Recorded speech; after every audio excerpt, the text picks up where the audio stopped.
A Prince Freddie sleep story. The clock that ran backwards. The harbour at 3:15 was the best version of itself. The fishing boats were in. The nets were spread and drying. The cafe had put its chairs on the outside tables and gone quiet.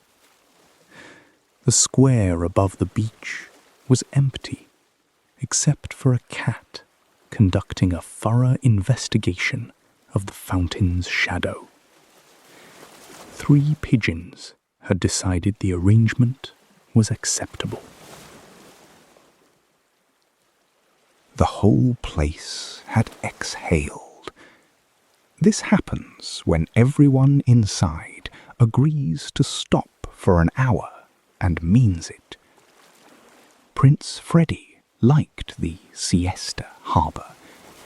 He had got into the habit of walking down when his afternoon patrol brought him that way. The light was good. The heat had reached its full weight. There was nothing that urgently required a corgi. Tiempo Honesto had its door open. This meant Señor Tiempo was in and between customers. At 3:15, that placed him there for the rest of the afternoon. Freddie went in. Señor Tiempo was at his workbench with a clock Freddie had not seen before. It was about the size of a small radio. It was brass-cased with a cream dial and plain numerals. It had arrived that morning, Señor Tiempo said. It had no name attached and no note. It was left outside the door before he had opened the shutters. Left for repair?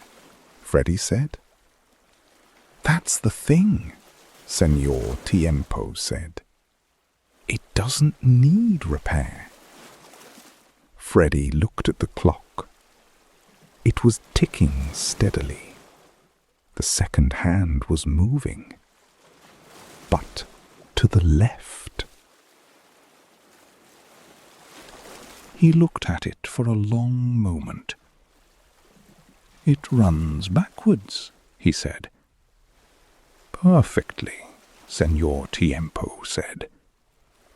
His tone was that of a clockmaker confronting something that broke all his instruments. It did nothing technically wrong. The mechanism is correct. The spring is properly wound. Every gear is engaged as it should be. It is correctly incorrect.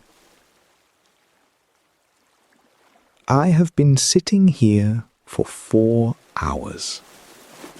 I cannot find a flaw. Freddie sat down beside the workbench. The clock ticked on to the left, past 12, down through 11, 10, 9, with complete composure. Why would someone want a clock that runs backwards? He said. I have been asking myself this, Señor Tiempo said. He picked up his coffee. It had been cold for some time. He set the clock on the edge of the workbench. They could each see it without craning. The afternoon sun was moving around to the west. The light came through the shop window at an angle. It caught its brass case and held it. They sat with it for a while. There is another possibility, Señor Tiempo said. The person who made this was very good.